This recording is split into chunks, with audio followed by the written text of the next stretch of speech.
Welcome to Pat Stats. Today is June 12th. The Mets on this day since 2015 are 2-2. In 2015, they won against the Braves at Citi Field 5-3. The Mets hit 2 home runs that night.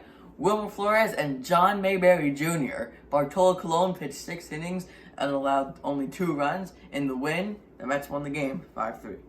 In 2016, they lost the game 5-3. They played the Brewers on a Sunday afternoon at Miller Park, and Steven Matz pitched, allowed 5 runs, 4 earned in his 6 innings, but that was all the Brewers would score, and the Mets only scored 3. They scattered him around a couple innings in the later innings, but it wasn't enough. The Brewers won the game. In 2017, the Mets won 6-1. Jacob deGrom had a complete game. He only allowed 1 run against the Cubs, and the Mets' offense was also pretty good that night. They hit 3 home runs, 2 by Asdrubal Cabrera, 1 by Jay Bruce. In 2018, they lost against the Braves 8-2 at SunTrust Park. Zach Wheeler pitched, and he was doing pretty good until the 6th inning, but it all imploded for him.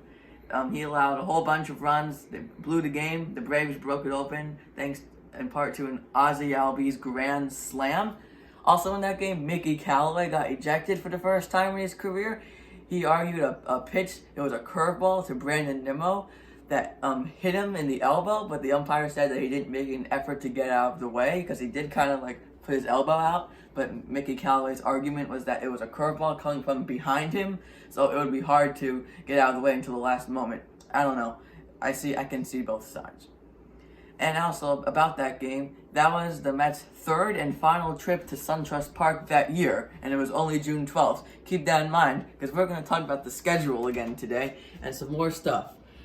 Yesterday, as you remember, we talked about some divisional games, league games, and some interleague rivals, and the interleague format. But today we're going to take that more in depth. Look more at, rather than who they play, the format, the structure, everything you could probably think of, game times. We're going to talk about that today. To start, we have the structure of series. Most common, teams will have a 2-series homestand or a road trip.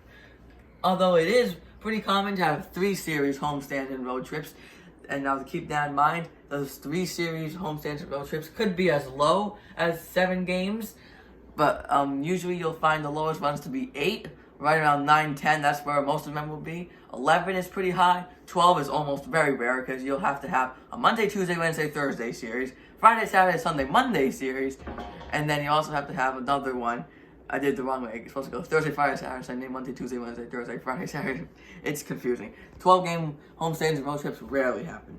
And what's rare, but still happens occasionally, is the 1-series homestand road trip, where just you have, say you have a 2-game road trip, you come back for 1 series, and then you're back on the road. Doesn't happen too often, but it does happen. For 2-game series, the most common days they'll be placed on is Tuesday and Wednesday. It's possible whether you have Monday and Tuesday, where Wednesday is always the off day, and the most rare is having a Saturday and Sunday 2-game series, with the Friday being the off day. For 3-game series, it'll either go Monday, Tuesday, Wednesday, Tuesday, Wednesday, Thursday, or Friday, Saturday, Sunday. Pretty simple. For the 4-game series, you'll have Monday, Tuesday, Wednesday, Thursday, or Thursday, Friday, Saturday, Sunday. And as mentioned before, you could have Friday, Saturday, Sunday, Monday. This does happen. The Mets actually were supposed to have 2 this year. Who knows if that would actually happen? But it is possible to have that last game to be on a Monday. Usually, the last game is on a Sunday. For the structure of off days, what's common is you'll have 1 off day in a week. You'll never have 2 off days in a row. You'll have an off day for a travel day, usually if you're going a long way. The most common days for off days are Mondays and Thursdays, and as talked about before, it's rare for them to be Wednesdays or Fridays, never on any other day, usually. 2 off days in a row never scheduled, and no more than 3 to 4 weeks in a row without an off day. So the off days are very important to the players and the teams because the players need rest, especially for traveling. Speaking of traveling, days off are necessary to travel. A travel day, an off day meant for travel, is more necessary when teams go from the West Coast to the East Coast than the East Coast to the West Coast. We talked about that yesterday, of the time difference. It's usually they'll have an off day if they go any like that, but definitely you won't see it almost ever West to East Coast without an off day. getaway days. This is basically the term for those travel days. But if it's not an off day, this is when they use the getaway day. It's basically the last game of a series to be an afternoon game. All Sunday games are afternoon games, excluding Sunday Night Baseball. All Sunday, I should say, if that's what I said, I don't know. But if it's a weeknight series, a lot of times the last game of that series will be a day game to help teams have an extra time to travel. A bunch of teams actually always have an afternoon game to end the series. Some teams rarely do, like the Dodgers. They only have like one or two. The teams like the Tigers, the Twins, they have like a 12-10 game or a 1-10 game at the end of a weeknight series every time. As I said, most games start at 7, except the last game of the series. Saturdays, which depending on the team, could start at 1, 3, 4, 6, or 7, depending on the team. And Sundays, always at 1 or 1:30 about. Some teams actually start a half hour earlier in some months. For example, the team close to us would be the Yankees. In April, May, and September, rather than have a 7:05 start on the weeknights, they have 6:35. The other teams that do something like this are the Orioles, Indians, Tigers, Twins, Marlins, Cubs, Reds, Cardinals, D-backs, and Rockies. The Rockies and D-backs actually do it all year. The rest of the teams do it in some months. They're all not April, May, and September. Some might be April and September. Some might be April and May. It depends on every team. And you also might be thinking, why do some